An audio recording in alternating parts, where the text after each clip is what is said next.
Hello and welcome to Quartzlight, your car brochure channel, and in today's episode for Ford Friday we will be starting a new series looking at this all-range catalogue for Ford cars March 1986 and starting with the Mark II Ford Fiesta.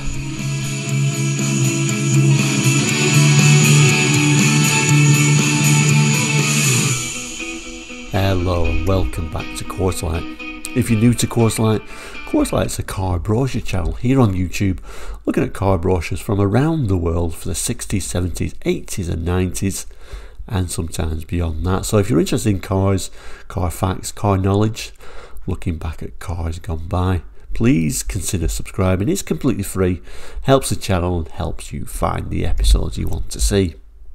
Anyway, back to today's episode. It's Friday, or this particular episode was first aired on a Friday. We call those episodes Ford Friday episodes because we look at a Ford every Friday, other makes and models during the week. Today we're going to start a new series. 1986 was a pretty good year, an interesting year for Ford, and we're going to look at this, have a bit of an introduction, then we'll start the first episode, which of course will be the Ford Fiesta. So let's have a look at the brochure now. So here it is. It doesn't really say Ford at the top, it just says cars, and then it's dated at the top there, March 1986, and then interestingly featured this month the new Escorts and Orion ranges. And yes, we've got the new Escorts out now, March 1986. The fourth version of the Ford Escort was launched. Although it is really known as the fourth generation or Mark IV. Within Ford it was regarded as a Mark III with a facelift because there wasn't really that much changes. I kind of like see these more as a facelifted Mark III, but nevertheless we should refer to it as the Mark IV. Similar to the Orion, known really as the Mark II Orion, although again I just see that as a Mark I with a few little bits of facelifting. But anyway, let's not get into all that. But an interesting scene with both the Escort and the Orion in this dealer showroom. So let's just zoom in on that.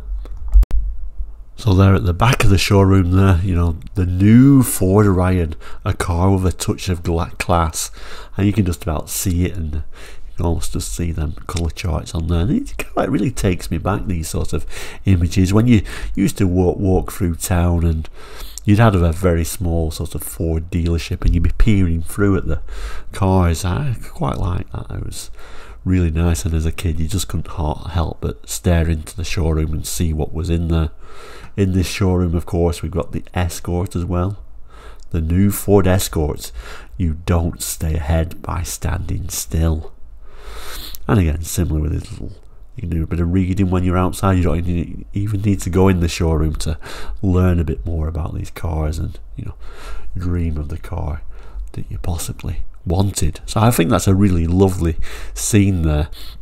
If we just look at the back of the brochure, typically with a Ford brochure, quite plain, but this is where your dealer stamp would have been if the dealer had bothered to stamp the brochure. And then if we just zoom in, we can see there we got that publication code of FA 221113 and the date March 1986. Anyway, let's jump into the brochure. Today's episode is going to be the Fiesta, of course, because that's how the range started, but we'll notice as we go through there, it's going to introduce the new Ford Escort. Later on it introduces the new Ford Orion, of course, because they're the featured cars coming out now, and obviously the cars you might be interested in because it's a little bit of a look at these new cars and tells you a little bit about them. Of course, like I said, there wasn't a huge difference between these and the previous generation, really. More of just a little bit of a facelift in my opinion. But the range was a very interesting range. The Fiesta was a interesting range at the time, and of course it would be the Mark II Ford Fiesta, although really that was really just a facelift of the Mark 1, really. There wasn't a huge amount of changes, but I think the Mark 2 possibly was my favourite. It's a little bit of a toss-up between the Mark 1 and the Mark 2 for me, but I did quite like the XR2, which will be in this brochure, so I did particularly like that. So maybe the Mark 2 is just inches out to be my favourite Fiesta, but we're looking through that range today, of course. Then, of course, we've got the Escort and the new Escort with that new facelift. We've got the Orion with that facelift, so an interesting range of cars for Ford at this time. And of course, we've got our old favourite, the Ford Sierra. We talked about the Ford Sierra last week when it was first introduced in 1982. This is 86, same sort of idea. I think people have got used to the design there. It's selling extremely well, so a lot of people said, oh, it was a disaster when it was launched. Well, not really, because people soon got used to that unusual, shocking shape after the Cortina, and then they soon loved it. So it was really a fantastic move for Ford, really moving on their range. And of course, last week I did mention, we did talk about the front ends of the Sierra when, you know, most of the range apart from the gear came with this sort of like slotted front end, which I far preferred. But by this time, the entire range has gone from this gear sort of smooth front end for these Sierras. So we've only got the very base model, which has lost its sort of Zorro black front end and gone for what the majority of the range was, these slotted things. I have always preferred this sort of design to this, but in the comments it was a majority of "you're talking nonsense, we all prefer this." So, you know, I appreciate that, but I still say I much preferred that sort of front end with those slotted grille type design in the front. And of course, we've also in this range of cars what I think is a little bit of an oddball car now. It's certainly not really fitting in with the rest of the range. Of course, the Capri, now available just as two models, the Laser and of course the 2.8 injection. So all the other models have kind of like getting a little bit of a similar sort of look to them, and this is certainly standing out as being quite an elderly design. But we've also got, we have the fantastic Ford Granada, known as the Ford Scorpio throughout the rest of continental Europe, but in the UK we're still calling these the Ford Granada. Came out in April 85. I don't know if you can just make out a few little awards there that it won at this time. Both Top Car 1986, the Gilder Motoring Writers Trophy, and also, more importantly, I guess, the Car of the Year 1986. So for me, I think the Ford range at this time was absolutely fantastic. But of course, we do digress. What we're supposed to be talking about here is how the range started. The lovely little Mark II Ford Fiesta, the little car that thinks big. Rather nicely actually introduced on this first page, showing sort of like the top of the range and the bottom of the range. The very lowly popular without even a rear wash wipe or any head restraints. Yes, Ford is still making you feel a little bit embarrassed that you bought the bottom of the range car. And certainly I think what was my favourite Fiesta of all time, the XR2.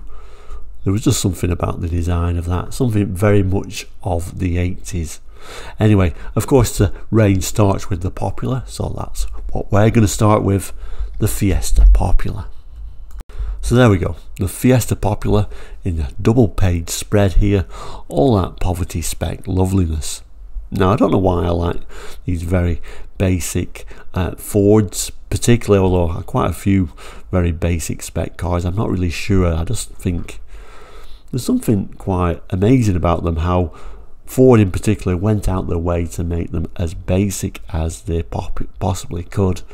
It really made you feel a little bit embarrassed that you bought such a very base level car. Very much the forgotten car, but they were literally everywhere. It says at the top here, Fiesta Popular, good to drive and one of the best buys on four wheels. So we'll start with this first image, look at some of the text, and then we'll come back to some of these other images.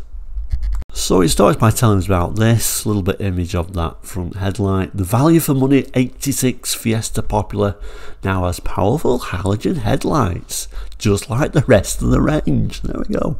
How lovely. Now if we move down, it starts weird. Gone are the days when small cars were only a little less Spartan than an SAS training camp. This is Spartan, so I don't know what that's trying to say there. The Fiesta Popular may be economical to buy and run, but there is nothing cut price and basic about its specification. Well, you tell me in the comments, do you think this is basic? This seems pretty basic to me. Like every other model in the value for money Fiesta range, it has sleek frontal styling for efficiency, a lively and reliable engine, and ample room for 5 adults, plus their luggage. Other key elements include dual circuit brakes with progressive discs on the front, wheels, responsive rack and pinion steering, a laminated windscreen, and a smooth self-adjusting clutch. Features include, for the 1986, include new wheels, halogen headlights, brakeless electronic ignition, 8.8 gallon fuel tank, and a 3-speed fan for the powerful heating and ventilation system. The suspension combines a comfortable ride with sporty handling and sure-footed road holding. It uses McPherson struts up front, while trailing arms and a clever device called a Panhard rod provide excellent location for the back axle. The Popular rides on 13-inch wheels. The 950 OHV engine develops 12.5% more power than its counterpart in. Just before we move out, 950 was the only engine available for this very lowly model. But anyway, 12.5% more powerful than its counterpart in the original Fiesta, despite running on 2-star petrol. You remember 2-star petrol? And the official fuel consumption figures are up to 18.5% more economical. They include 54.3 miles per gallon at 56 miles per hour. So fuel economy is certainly good, and I kind of like when I think of these fuel economy figures like this is 1986. I sometimes think we haven't really moved on that much, really, have we? Robust and reliable, the 950 OHV delivers 45 PS at 5,750 RPM and accelerates the Popular from 0 to 60 in 17 seconds. Top speed is 85. Pretty slow that, isn't it? 0 to 60 in 17 seconds. Even for 86, that was pretty slow, to be honest.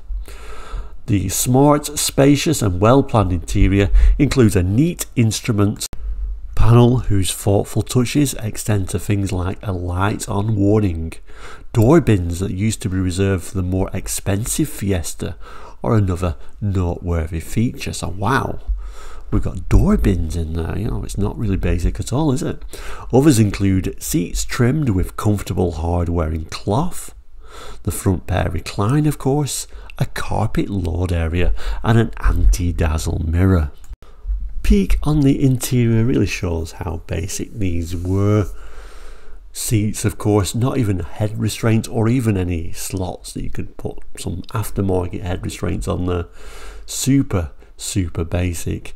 And if we move down, we get the instrument panel. Again, super basic. You know, there's not even a clock or anything in this particular super basic Popular. You really were on a tight budget and wanted a brand new car if this is what you chose. I think most people would at least moved up to the Popular Plus, I think, surely. But today, looking at back of them, I think they're really fascinating, these very basic Fords. Interesting thing about these Fiestas at this time, the sort of instrument panel itself was completely different from the base models to the high spec models. So this would have been kind of like your basic trim for the lower spec models, so the Popular Plus L, and then things like your gear and your XR2 got a completely different setup. And I always thought that was really strange. You'd think that'd be more expensive to have two different types of instrument panel, but there we go. The main image Apologies, it is on the full, but these full images more than often are. We can see bumpers extremely basic, just like a black bumper, no sort of like inserts that you kind of like imagine to have Fords at this time. You've either that bright insert or that red insert. No inserts at all. We don't even get sort of your rubbing strips going down the side there to stop your supermarket rash on the side there. So an extremely basic model overall. You know, we're not even going to throw some wheel trims on there. We're just going to give you these little black center caps, as basic as they can make it really for 86. So knowing how basic the Popular was, I think most people would have scraped a few extra pennies together to at least go up to the Popular Plus if they had the choice, I'm sure. So it says here, the Fiesta Popular Plus, Ford's value for money Popular Plus, can achieve an astonishing 74.3 miles per gallon, and that's official. That's quite incredible really, isn't it? Anyway, let's have a look at some of the text and then we'll come back to the images. So it starts by telling us, as the name suggests, the Fiesta Popular Plus builds on the Popular's solid foundation by blending extra equipment with the choices of engines and transmissions. In standard trim, it relies on the 950 power unit with a 4-speed gearbox, but the 1.1 OHV alternative steps up power up to 50 PS and gives 22% increase in torque for extra pulling power at relatively low revs. So at least you've got a choice. I think the 1.1 was a better choice for this car. It wouldn't have been quite so sluggish. So Popular Plus 1.1 was certainly a popular choice, I would say. I would imagine there would have been more of these around than that very basic Popular anyway, with that little tiny 950 in it. It goes on to say, in fact, a remarkable 83 Newton meters of torque is delivered at only 2700 RPM. The bigger engine gives 57.6 miles per gallon at 56 miles per hour. So really, it's a sensible choice because it's, you know, just as economical as the 950 overall. Now obviously this is the type of car, you know, you was on a bit of a budget, you want it to be pretty fuel efficient. Ford goes on to say you can get something even better, so even greater economy is achieved by choosing a Popular Plus with Ford's high-tech 1.6 diesel, in which 140 million was invested. Quick, quiet and clean, it combines 0 to 60 in 15 seconds, so amazingly faster than that 950 engine, with the frugality to cover 74.3 miles in just 1 gallon at a steady 56, and returns 56.5 miles per gallon on official urban tests, which is certainly quite incredible. Like the Popular Plus takes to the road complete with a lockable filler cap for its 8.8 gallon fuel tank, towing hooks on the front and rear, and twin reversing lights. Tough bodyside mouldings protect the paintwork, and there's mirrors on the driver and passenger doors. Supportive seats trimmed in Lorenzo fabric add to another touch of class to the interior, and the front pair have height adjustable A-frame head restraints, so you know it's a safer car. The fully carpeted rear package tray, moulded recess help prevent small objects slithering from side to side when the Popular Plus is impressive cornering characteristics are being exploited. Folding the tray and lowering the rear seats increases luggage from 7.6 to a capacious 31.8. So these lower spec models is not a split fold seat, it's just the full rear seat that's folding down by the looks of it. Other equipment include, we get a clock now, a digital clock with fingertip switches on the right for the instrument panel for the rear fog light, and yes, we've got tailgate wash wipe and a heated rear window, so not even a heated rear window for that very base model. The windows heating element switches itself off automatically after approximately 10 minutes to reduce the load on the engine. So yes, we're still using this same basic lower spec dash, but you know, we can see with the sort of overall Spec list, this is a much more sensible choice. I mean, you even get a radio, for goodness sake. You don't even get a radio on that base model after all. You can see there, they're very basic head restraints, but at least you do have them. How they were badged, and I'm sure there was lots of them badged in this way. Look at the main image. Yeah, we still don't have any rubbing strips, but we have a side stripe. So yeah, that's something at least. Still got these very black plain bumpers on these. This is going to be metallic paint, so that would certainly be an extra cost. In fact, if we look at the small print, the car illustrated the Fiesta Popular Plus option fitted extra cost, push button radio. Okay, perhaps we don't get that radio, and metallic paint, of course. Next model up is the Fiesta L. We can always think about L as being like a base model, but of course it falls far from it at this time. It says the new 1.4 CVH engine makes the Fiesta L more attractive than ever, so choice of having an even bigger engine here. Let's have a look at the text. Text tells us Ford knows the new car buyers appreciate the chance to choose an engine and transmission combination that will suit their particular needs. So the Fiesta L specification can be tailored like a Savile Row suit. There's a choice of 5 engines and transmission systems to go with the new wind-cheating body. They start with the frugal 950 power unit, which feeds in 45 PS to the front wheels through a smooth changing 4-speed gearbox. Next comes the 1.1 OHV power unit with 50 PS and 83 Nm of torque for excellent mid-range flexibility and outstanding economy. It can be specified with the 4-speed gearbox with computer optimized ratios or the long striding 5-speed whose extra gear is ideal for motorway cruising. So it's clever how they do the range, because obviously now you're thinking, I really want the L because I want a 5-speed gearbox, and so, you know, clever how they do the range, I must admit. Excellent economy and vivid performance are provided by the new 1.4, which comes complete with a 5-speed transmission. And to be honest with you, this is 86 after all, so we're kind of like expecting a 5-speed gearbox, for goodness sake, aren't we really? It develops a crisp 75 PS at 5600 RPM and makes the Fiesta L a 100 miles per hour car. A superb blend of performance and truly astonishing economy is the hallmark of the Fiesta L, fitted with Ford's remarkable 1.6 diesel. It comes from the Dagenham factory with unprecedented quality standards are maintained by skilled technicians and space-age machines. I don't know what this is all about.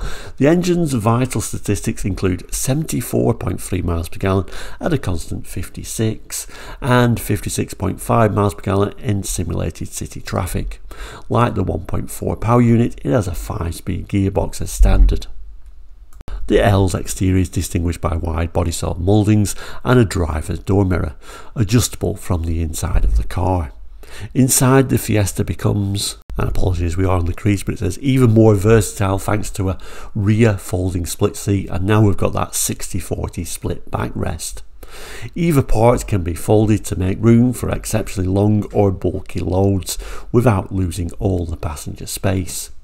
The luxury carpet is colour keyed to harmonise with the 5-seat material, which is also used to trim the door panel inserts, and the front seats have padded, fully adjustable head restraints. A neat console with a push button radio is standard. Options include tinted glass and metallic paint, so you know, this is more of a regular model, isn't it? You get a radio in there, for goodness sake. We do finally get that as standard piece of equipment. Anyway, let's have a look at the inside.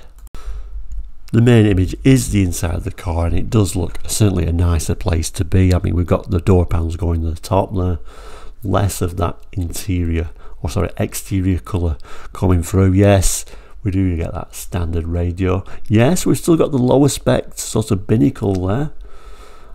Seats look a lot nicer. We do get proper head restraints, if you notice, sort of like them proper comfort head restraints, which you certainly recognise as being quite a familiar Ford item, but not for the Popular, it didn't have any at all. Not for the Popular Plus, it got those sort of like harder A-frame style head restraints. I sometimes think with the Ford range, having all these extra different head restraints, different dashboard, you'd think they would all be counterproductive to making a cheap monster car, but nevertheless, that's how Ford worked at the time. The main image showing us with now with a mirror on both sides of the car and this sort of extra rubber treatment to prevent that car park rash. Still no wheel trims, but at least we've got a silver cap in the middle. You know, let's not go crazy. Now, strangely, there seems to be quite a jump to the next model. Go straight to the Fiesta gear, which always seems a big jump, doesn't it, going from an L to a gear? Although I guess we've got those Popular Plus models to make the range big enough, but I kind of feel there should be a GL in there. But no, we're straight to a gear. Big car luxury and performance combined with small car economy and convenience. Again, let's have a look at the text and then we'll come back to these images, and certainly from that distant image there, it looks for a nicer vehicle. The Fiesta gear may be small bumper to bumper, but it brings king-size luxury to the Ford's best-selling baby. Thanks to the coveted gear treatment, it offers the first-class atmosphere normally associated with much bigger and more expensive cars.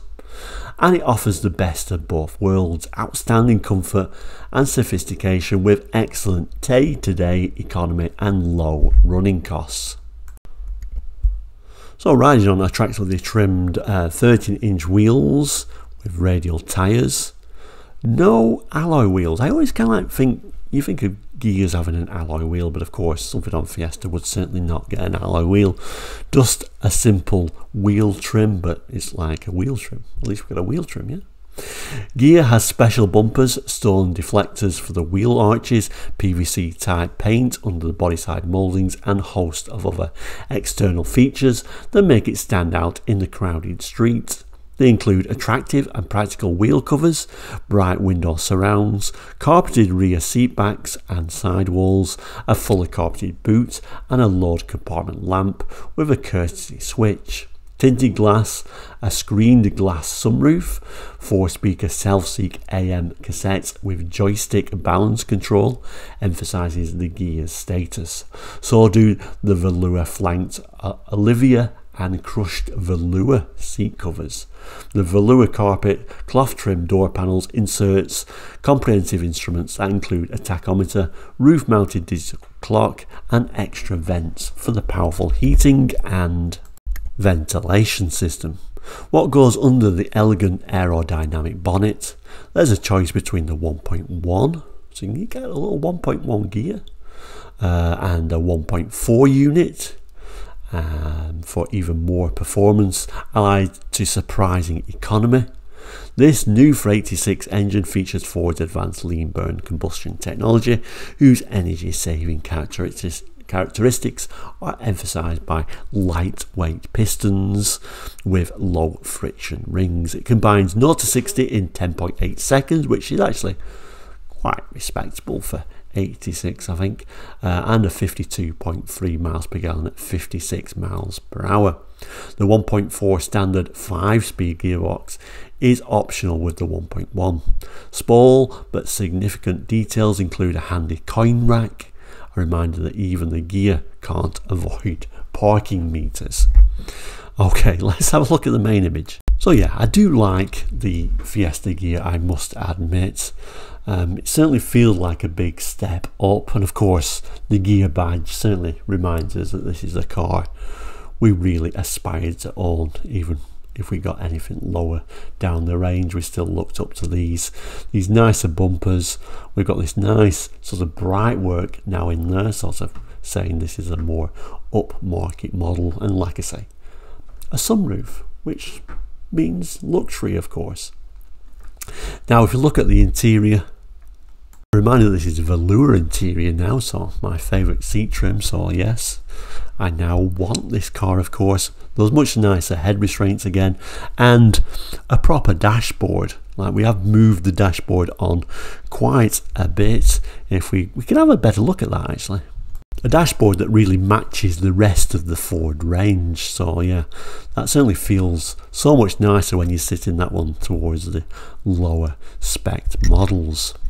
And then we get the sporty model, of course, and it is certainly my favourite of the Fiestas, and certainly a Fiesta that immediately reminds me of the 80s, the Fiesta XR2, here telling us the swift, sure-footed and spacious XR2 hot hatchback is potential and practical. Let's have a look at the text, then we'll come back to this lovely image. Ford's hard charging Fiesta XR2 is a small car with a big heart.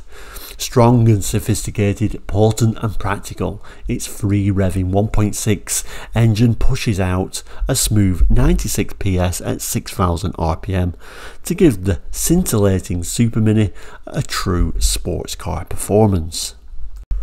The standard 5-speed gearbox, superb suspension and grippy, low-profile tyres transmit the power so efficiently that 60 mph can be reached from a standing start in only 8.7 seconds. The XR2's vivid acceleration is complemented by an adrenaline-pumping top speed of 112 mph. Motorway driving is effortless and economical because 70 mph in the tall 5th gear keeps the tachometer needle down to just 3,000 RPM. Mechanical efficiency and the Fiesta's slippery shape, enhanced by front and rear spoilers, combine to conserve fuel.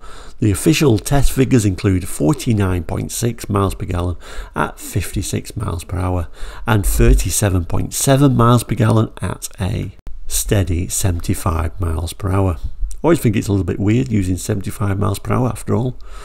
The top speed on the motorway in the UK was 70, but nevertheless. Suspension is of course modified to make the most of the XR2's potent power unit. There's an anti-roll bar to go with the rear axle trailing arms, panhard rod, coil springs and uprated dampers. That's the formula for superb road holding and wonderful crisp, responsive handling qualities. Ford's engineers, drawing on the experience gleaned in races and rallies all over the world, also matched the fast-moving Fiesta's power with an equally efficient braking system, whose specifications include a big fade-fighting ventilation discs for the front wheels. The wheels themselves are shod with 185 60HR radial tyres. The seats, trimmed in rainbow cloth, provide excellent lumbar support, plus plenty of lateral location when the Fiesta tackles tricky corners. Other features on the XR2 include a neat small diameter steering wheel with soft feel rim, two-tone horn and grey perforated headlining. The Fiesta's big bore exhaust sings a splendid song, but thanks to the additional soundproofing, the standard 4-speaker self-seek AM cassette can be appreciated in full. Lovely little interior. Of course, we've got that higher spec dash on the XR2 as well. Quite an interesting steering wheel. There's a better shot at the steering wheel. We'll have a look at the moment. Nice that we've got these like stripy seats to try and bring a bit more colour in the interior, but I think they could have done more. I think something like a nice, I don't know, tartan interior or something to lift it more red in there. I don't know, but they certainly have tried to bring a little bit of colour with those stripes, but I think they could have done a little bit more. A better look at that steering wheel. Certainly looks a bit more sporty than the rest of the range. And then the main image, of course, it's a sporty Ford, so we have to have these spotlights on the front, don't we? Red inserts, of course, always means at this time we've got a sporty Ford. These lovely alloy wheels, which I really do like. And I remember most of them having these alloy wheels, although certainly this time that was certainly an extra cost item to have alloy wheels on like that.